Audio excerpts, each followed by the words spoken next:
হে everyone, আজ কলেজে marksheet distribution হবে, তাই চলে এসেছি। এখন বাজে 11টা, বাট মার্কশিট দেওয়া হবে 11:30 থেকে।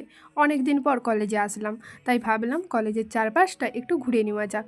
চলো, তোমাদেরও কলেজটা একটু ঘুরিয়ে দেখিয়ে দিই।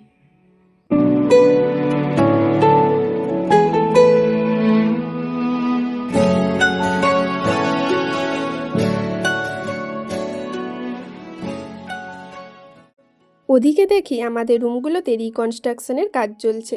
এদিকে টাইম হয়ে গেছে মার্কশিট দেওয়ার, চলো যাওয়া যাক। যেহেতু নাম আর দিয়ে তাই অনেকক্ষণ ওয়েট করতে হয়েছে। পুজোর পর থেকে ঘাটাল যাওয়া হয়নি, তাই যেতেই তো গল্পের আসর বসিয়ে দিয়েছি। অবশেষে আমার নাম এলো। চটপট করে মার্কশিট নিয়েই বেরিয়ে পড়েছি। বেরিয়েই মনটা কেমন অশান্ত অশান্ত লাগছিল, তাই বান্ধবীকে বললাম আইসক্রিম খাওয়ানোর জন্য। বান্ধবী এক কথায় রাজি, তাই সোজা চলে গেলাম আমুল পার্লারে।